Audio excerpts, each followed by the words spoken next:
Struktur APBN tahun 2026 juga berdampak pada penurunan dana transfer dari pusat atau transfer ke daerah. Postur APBN 2026 menunjukkan angka penurunan TKD yang sangat signifikan dari 919 triliun di tahun 2025 menjadi 650 triliun atau turun sebesar 269 triliun atau sebesar 29,2%.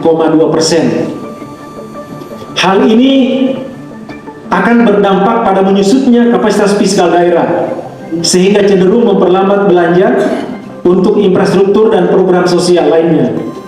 Penurunan TKD ini menggarisbawahi ketergantungan daerah pada dana pusat dan mendorong penerimaan daerah untuk peningkatan kemandirian fiskal melalui optimalisasi PAD. Sembari melakukan efisiensi anggaran di segala bidang, selain itu, pemerintah pusat menetapkan kebijakan anggaran tahun 2026 melalui optimalisasi belanja di pusat yang memicu kekhawatiran tentang sentralisasi anggaran dan potensi pelebaran defisit APBN. Rapat Dewan Hadirin yang saya hormati, menyikapi isu-isu strategis penganggaran daerah di tahun 2026, maka pemerintah Kabupaten Konawe Selatan akan mengambil beberapa kebijakan yang sangat krusial. Yang pertama adalah berupaya untuk meningkatkan pendapatan asli daerah melalui optimalisasi sumber-sumber pendapatan daerah dengan cara mencari sumber pendapatan baru dan berkelanjutan tanpa membebani masyarakat. Misalnya, optimalisasi perolehan dari pajak kendaraan bermotor atau PKB dan pajak menara satuan udara tegangan ekstra tinggi atau menara SUTET milik PLN dan menara provider telekomunikasi yang ditunjang dengan regulasi yang kondusif tentunya. Hitung-hitung saya berdiskusi dengan Kadis Pendapatan Provinsi, di Konawe Selatan ini ada kurang lebih 110.000 kendaraan, baik roda 4 maupun roda 2. Saat ini yang baru membayar pajak baru kurang lebih 10%. Dan kalau saya tidak salah kita dapat opsen pajak kurang lebih 11 miliar. Bayangkan, kalau seandainya kita optimalkan, kita bisa target 70-80%, berarti sebenarnya pendapatan kita di bidang pajak motor ini bisa antara 60-70 miliar. Tentu lagi-lagi ini kami harap dukungan Bapak Ibu semua anggota Dewan Terhormat untuk kita bahu-membahu mensupport supaya ini bisa kita realisasikan. Yang kedua adalah dengan mengoptimalkan penggunaan anggaran yang ada agar lebih efisien, tepat sasaran, dan terukur untuk memberikan dampak maksimal bagi masyarakat. Yang ketiga, meningkatkan pertumbuhan ekonomi lokal dengan menciptakan iklim yang kondusif untuk investasi yang dapat menarik investor dan menciptakan lapangan kerja. Kemudian yang keempat, penguatan daya saing daerah melalui beberapa produk, melalui belanja produktif dan pembiayaan inovatif agar dapat mendukung perekonomian daerah dan meningkatkan kesejahteraan.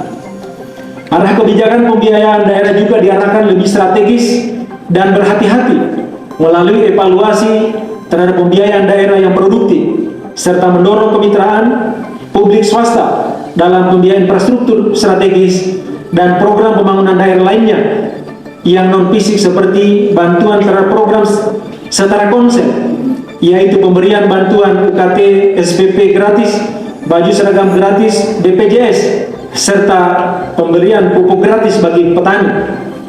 Inisiasi kemitraan publik swasta ini telah dimulai dengan mengajak mitra swasta untuk memperkuat forum CSR sebagaimana beberapa waktu yang lalu kami laksanakan, sehingga peran pihak swasta dapat lebih terlihat dan lebih berdampak di tengah kondisi menurunnya kemampuan keuangan daerah untuk membiayai program-program strategis daerah.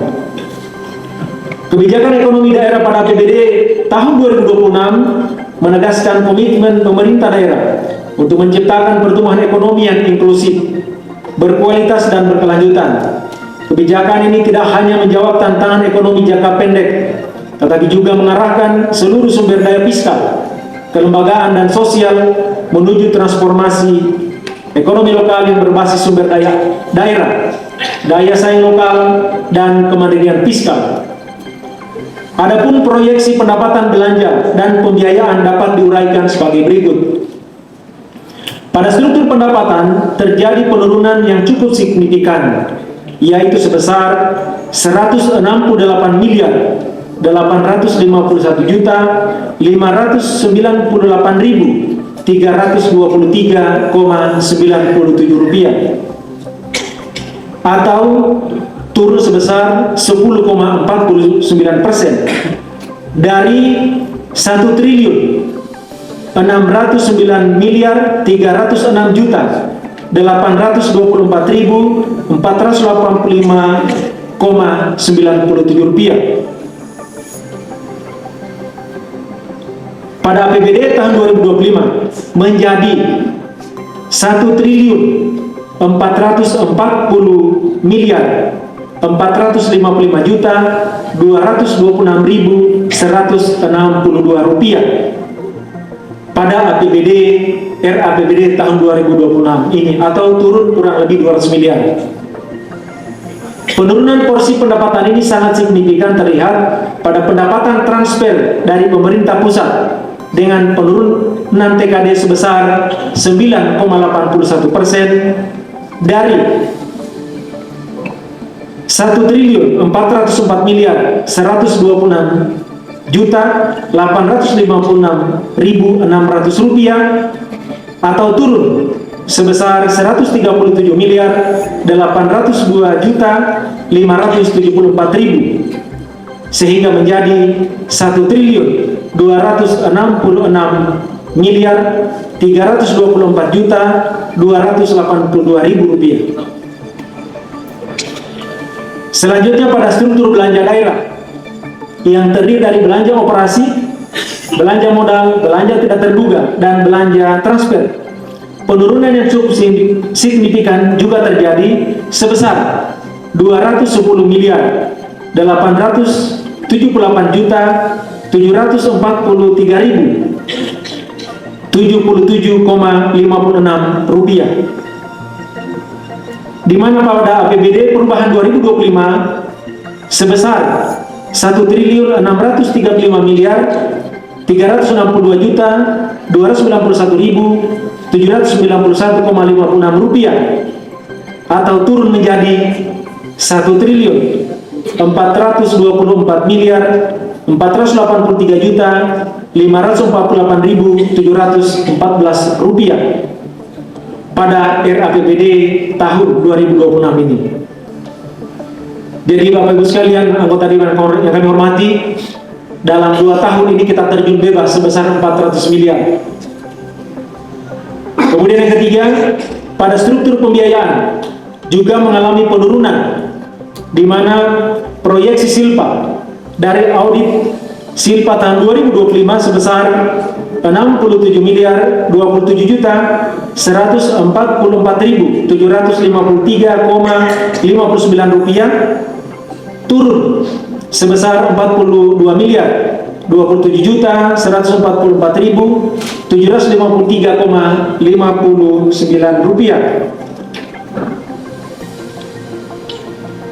atau 62,70% menjadi 25 miliar rupiah. Secara garis besar, proyeksi struktur APBD Konab Selatan tahun 2026 mengalami penurunan yang sangat signifikan, yaitu sebesar 210 miliar 878 juta 743.077,56 rupiah, atau 12,58% dari APBD tahun ini, yaitu 2025, yaitu sebesar 1 triliun 676 miliar 333 juta 969.239,56 rupiah, menjadi total APBD kita tahun depan tinggal 1 triliun 465 miliar 455.226.162 rupiah. Rapat paripurna Dewan yang saya hormati, tentu kondisi ini sangat memprihatinkan buat daerah kita. Kenapa? Karena saya hampir prediksi tahun depan kemungkinan hampir tidak ada lagi kegiatan kita untuk masyarakat. Karena anggaran kita dalam 2 tahun terakhir kurang lebih 400 miliar dipotong. Tapi ini bukan hanya konser, seluruh Indonesia. Jadi hidup Prabowo. Kalau kami lagi ketemu teman-teman bupati semua pada geleng kepala. Itulah kebijakan pusat yang harus kita terima dan harus kita jalankan. Tadi kami sudah jelaskan bagaimana strategi kita menggali sumber-sumber pendapatan lainnya. Sehingga kebijakan belanja ke depan akan banyak regulasi yang kami keluarkan untuk mengatur supaya bagaimana kita bisa lebih tertib dan lebih efisien lagi dalam pelaksanaan anggaran kita. Ya, pilihan sulit, tapi harus kita jalan. Kira-kira seperti itu. Sekali lagi, Bapak Ibu sekalian, anggota yang saya hormati, ini kebijakan dari pemerintah pusat yang harus kita bahas bersama. Kita harus jalan bersama. Bagaimanapun kecilnya anggaran diberikan, harus bisa memberikan manfaat untuk masyarakat Kota Selatan.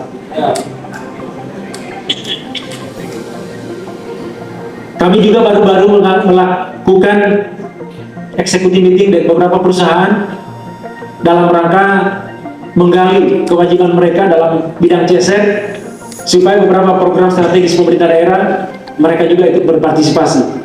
Alhamdulillah mereka bersedia dan sudah ada yang memasukkan dokumen, mohon maaf bukan dokumen, apa namanya itu? Kita ada aplikasi, mereka memilih program yang akan mereka kerjakan. Jadi sifatnya dana CSR itu bukan pemerintah daerah yang kelola dan tidak boleh, tapi mereka sendiri, kita hanya memberikan program.